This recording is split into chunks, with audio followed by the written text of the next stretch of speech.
Hello and welcome to this edition of Utah Libraries Have You Covered. I'm Jeri Openshaw along with Jason Powers on the controls.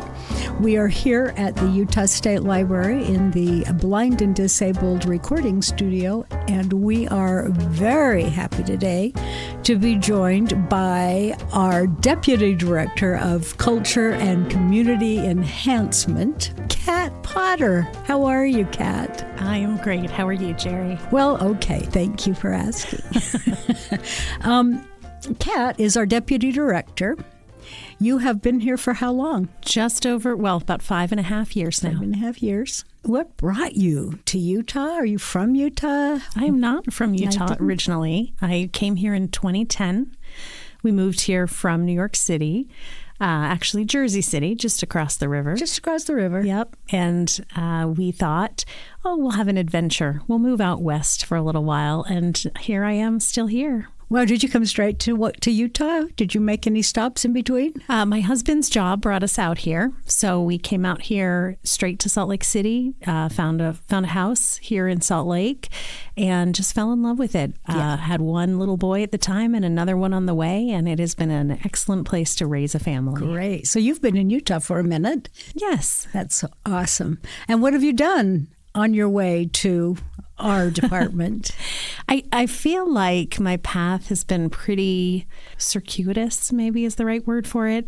I haven't had a really straightforward path where I wanted to go into public service and started working, and that was my job for years and years. I have been in a number of different jobs in the nonprofit sector, in the private sector, and the public sector. And so what I always say is I feel like all of the different jobs that I've had prepared me very well for the combination of divisions and work that we have here at CCE. My educational background is in theater. I did not know that. I was a theater major, and I was a theater kid. Thought I would go a different path, thought I would go into the sciences, and realized that was my passion and my love. So I ended up a theater major and a psychology minor and thought, what in the world am I going to do with this? And I realized that I was really good at the business side of it. Producing, marketing, fundraising. And so that became my career path. I worked in a number of different, both nonprofit and for-profit arts organizations. First went to Chicago, spent some time there working in the arts. Fun. I loved it there.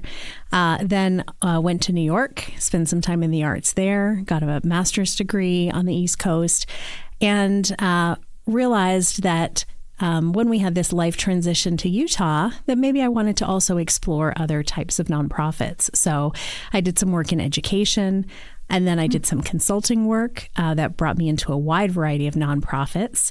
I also had the opportunity to work for a couple of years for Salt Lake City. So that brought my public expertise. That's right. I knew that. Yeah. Yes.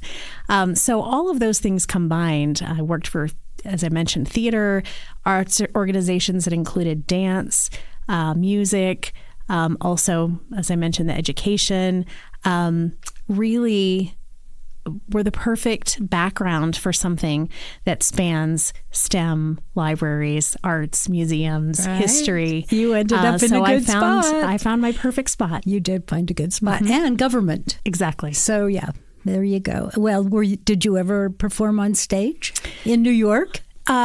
Not in New York. Once upon a time when I was in college, I did a lot of theater in high school and college. And I did one professional show in Chicago. But that's when I kind of realized, no, it wasn't really being on the stage that was what I wanted to do professionally. Although maybe someday I'll try it again. Sure. But no, I liked being behind the scenes. Oh, that's great. Well, this is not a test, but just for our audience, name the divisions in our department. It's not a test, but it's a test. So we have 9 divisions at the Department of Cultural and Community Engagement, and they all do such wonderful and unique work. We have the Utah Historical Society, and the exciting thing is that we'll be opening the Museum of Utah up in the North Capitol building up on Capitol Hill later this summer. We have the State Historic Preservation Office. We have UServe Utah, which is the state's Commission on Service and Volunteerism, and we oversee AmeriCorps programming across the state and do a lot of volunteer management and training. We have the Division of Arts and Museums, the Division of Multicultural Affairs, the Division of Indian Affairs. Of course, we have the Utah State Library Division. We have the Pete Suazo Utah Athletic Commission, and this is the commission that regulates and licenses boxing and mixed martial arts fights across the state. And we have the STEM Action Center. And the STEM Action Center provides resources to families and students and schools and teachers about how to enhance their programming related to math literacy, STEM education, maker spaces. So that's just such a broad range of topics and expertise. And it's really wonderful to have a job that touches on all of those.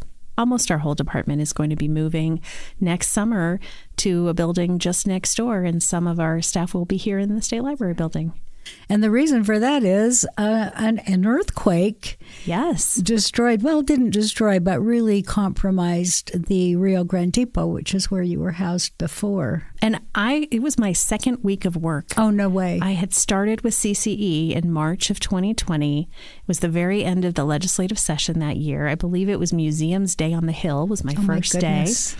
And everything was starting to be a little buzzy about COVID and work from home and what are we going to do. Yeah. And then we decided as a state, the state made the decision to have more people work from home. So the following week, coinciding with that first work from home week, the earthquake hit Salt Lake City, and that caused structural damage to the Rio Grande Depot, which is still in the process of being fixed. It is. It's a very fragile building. It's old and didn't withstand the earthquake all that well.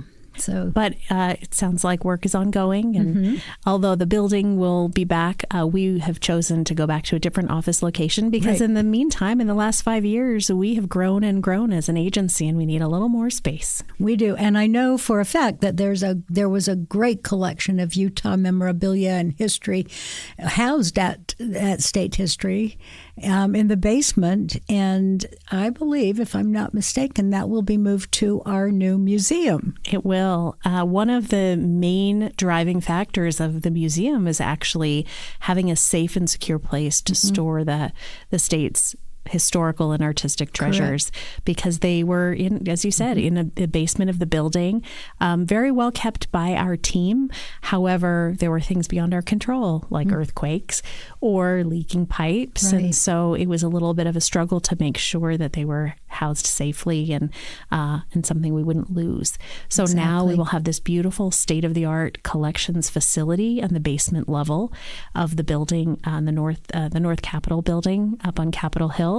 And that will be a place where we can house our current collection and continue to grow the collection as we acquire more items and really take good care of it for the people of Utah.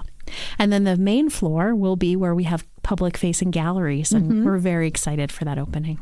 And that opening is coming along like next year? May? June? June of 2026. I'm excited. A lot more to come about those opening events. Yes, indeed. I think we're going to be hearing more about that, and I'm very excited about it. And the store, so part of the museum, when you go into the main lobby of the building, it will be an open lobby because there are offices and conference spaces and other spaces that are not museum related in the building. So that building will actually be done at the beginning of the year, the beginning of the calendar year. So that means that the space that we have that is a store where you can buy different memorabilia connected to the museum, or maybe mementos about the state of Utah. Sure. That will be open first. So you can actually visit the store as early as mid-January. That's terrific. I love that. I think we've needed a museum for a very long time. We have some very priceless collections and things to show off. We have a lot to show off. We are the last state in the country to have an official state history museum. We have many wonderful natural history museums and cultural sites and art museums, but we don't have an official state history museum, so we'll finally be on the map. That's what makes it so special. I'm very excited about it. I know a lot of people are really girding up their loins to go see what. Hey, by the way, what about the Mormon meteor? Will that be in the museum? Do you know? The Mormon Meteor 3 will be in the museum. Awesome. Yes. So we'll have, many people might have seen it previously when it was in the Capitol years and years ago. Yep. It has since been in a private collection, and we're bringing it back to the Capitol, and it'll be part of one of our galleries. So people will be able to go in and not just see the Mormon Meteor, but learn more about it and about those that raced in the Mormon Meteor. If you don't know, the Mormon Meteor was a car that holds a land speed record from the Bonneville Salt Flats. From Bonneville Salt Flats. And I'm really glad it's going to be shown again. Me too. It was great.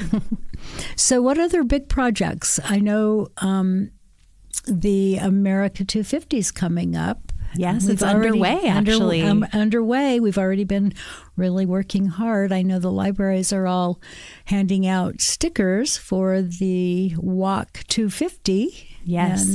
And so this summer is the 250th anniversary of the signing of the Declaration of Independence. That's in July of 2026.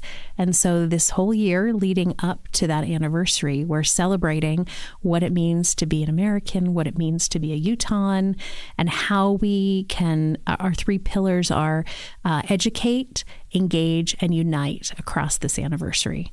So it's not just about telling the American Revolution story. By the way, went to a wonderful screening of a brand new Ken Burns documentary on the American Revolution that's coming out later this month. That's exciting. It is. You can't miss with Ken Burns. I know. It's so that will be great, and it's a wonderful thing to come out during this anniversary. But we will be telling the stories of our forefathers and the founding principles of the nation. But we also want to say, how does Utah connect to this story? We weren't a state at the time. We weren't even close to becoming a state. And the Dominguez Escalante expedition came through during that year, came through Utah and surrounding states. And so we're also embracing what happened locally during that 250 years ago time period. So there's a lot to learn in the educate pillar. And we also know this is a time to come together and celebrate, whether it's the traditional July 4th celebrations or any other celebrations. We have Veterans Day coming up, and we want to celebrate and acknowledge and honor those that have served our country as part of this anniversary as well. And we'll have many other occasions and milestones along the way. And then unite. We want this to be something that all Utahns feel a part of, and we can tell the stories of everyone who makes our country great and makes our state great. Perfect. And I think there's a potluck. Yes. We have a number of signature programs that our state commission, we have a 20-member governor-appointed commission that our department is staffing and overseeing. And the commission has come up with a number of really wonderful signature programs, and our staff has been out there implementing them. And one of them is called America's Potluck. And that is, we think in terms of the pillar unite, the best way to get people together across different perspectives and backgrounds is to come together over food. Absolutely. I'm all about it. And so we have named July 5th, the day after the July 4th parades and celebrations, as America's Potluck. It started out as Utah's Potluck, and then Nicole Handy, who is our executive director here of the America 250 Initiative, she brought this to other states and the national gatherings and talked about it and said, what do you all think? And everyone had the same feeling. Food brings people together. Right. A common table brings people together. And you can just talk more about what brings you together than what brings you apart. And so I believe it's 34 other states across the country have embraced it. And really? It's not just a Utah thing anymore. It's across the country. I wonder if they'll have green Jell-O, though. Maybe if we send them some recipes. Absolutely.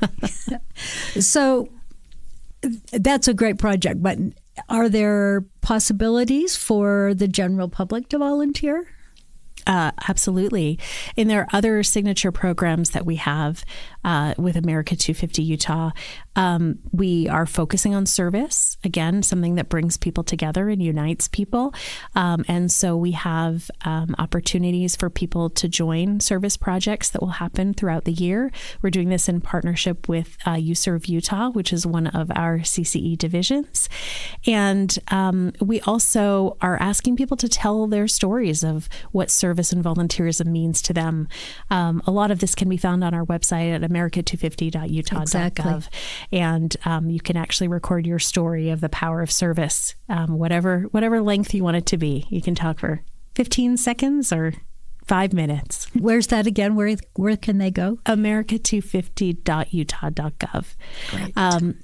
Outside of service, we also want to celebrate the power of place. So you mentioned it a little bit earlier, we have a program called Walk 250, where we want people to get out and walk or bike or roll if they're in a wheelchair, or even drive, dance, jump, whatever they feel like, ski 250 miles That's over right. the course of the year. And so we have a tracker online. You can pick up stickers at your local library. Or we also have a wonderful partnership with Zions Bank, and they are distributing it through all of their Zions Bank locations and the state parks offices.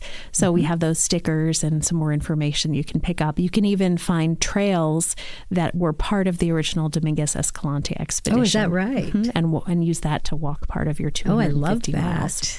And there are other programs as well. Speaker series. Again, we're highlighting community celebrations. We want to enhance and honor all of those wonderful parades and fireworks shows that are happening in communities large and small across the state. So we hope that you'll check out that website and learn more. Please do. There's never a dull moment in our department. There's not. I mean, we've got so many projects going. I mean, the museum and now America 250. Anything else that comes to mind that... It's a big year, and I will say the coinciding dates of America 250 and our State History Museum is also wonderful, because the museum can be a legacy project in this anniversary year to the state of Utah and the people of Utah. Of course. I think we are really excited about the work that all of our divisions are doing individually. We are constantly finding ways to work together and partner. So I'm very excited when I see collaborations between the STEM hydroponics program and all of the libraries across the state. It's great. So many things that come together. So I'm sure we'll have another project right around the corner. A few years ago, we celebrated the 125th anniversary of statehood. Before that, we celebrated the anniversary of the Transcontinental Railroad. So we also are the department that is the best at bringing our different teams together to provide statewide celebrations. Exactly. Yeah, the Golden Spike was absolutely wonderful. It was a great project. So, do you have favorite parts of your job? I mean, you're great to come down here and you mingle with us. We love seeing Kat down here. And I think that's because the people are my favorite part of the job. There you go. I think all of our divisions inspire passion. Everyone loves what they're doing, whether they are working in literacy, working in arts organizations and doing professional development trainings for arts professionals, or out in the field doing field service for history or museums. Exactly. And out there as a cultural site steward through the SHPO office, I think everyone comes to what they're doing not just to say, hey, I'm just doing this, it's a job. It's a real calling and a passion. And to work with people who come every day with that sort of passion is inspiring. So I love the people. I do too. And it's so fun because we just had our Halloween party and at the department, and it was so well received and so many people came. And I did hear somebody say, we don't have things at my other job, we didn't have get-togethers like this. This is really special and makes us feel really important. So thank you for helping put those things together too for the internally. I think when you talk about collaboration and collaborative projects, you can't ignore the importance of bringing people together just to get to know each other, to share stories, to share food, as we talked about with the potluck, and to build relationships. Because we find every time we do that, something comes out of it. Someone will talk to someone they haven't met before, and then the next thing you know, they're collaborating on a project in the schools or something that is connected to our America 250 initiative. And it really sparks those connections and projects. Yep. Exactly. So what do you see, what is your hope for the department in the next coming years? Well, I hope, I already see so much amazing work being done in our department, and I think I can't wait to see it grow and continue. I can't wait to see the museum open and welcome tens of thousands of students and visitors to our state, and to be a gateway to introduce them to all of the other places across the state that they can then visit, to say, here's a little tidbit about this part of Utah's history, but why don't you go out and learn more by visiting our partners in this state park or this cultural heritage site. And if you're interested in learning more about our educational programs, here's what our STEM Action Center is doing, and here's other opportunities for your students to get involved, and internship opportunities. So I see that as a really wonderful public-facing way to let more people know about what we're doing and what is out there and what we're doing to support and engage Utahns. I think that is the really hard part about our department, is getting that word out about how much we contribute to the community. And so where would people go if they want to find out what's going on? Well, our main CCE website is community.utah.gov, because we're all about community and building community and bringing communities together. And then from there, you can actually connect to all of our different divisions and programs. So that's a great hub to start. That's great. We can't thank you enough for coming. Thank you, This Jerry. has been a great conversation, Kat. We always, seriously, we really like having you around. You're one of our favorites. I love talking about the work we do. We do a lot of great stuff. Letting more people know about it. We really do a lot of good stuff. We go on for hours. But thank you so much for joining us, and we'll see you around the building. Thank you. Thank you very much. Thanks for joining us today. We're coming to you from the Utah State Library, which is a division of the Department of Cultural and Community Engagement. Services offered through the Utah State Library include library services for the blind and disabled, the Bookmobile program, Book Buzz for book groups, Utah's online library with useful databases, and Libby for audiobook checkouts, and so much more. Check out all the services at library.utah.gov. That's library.utah.gov.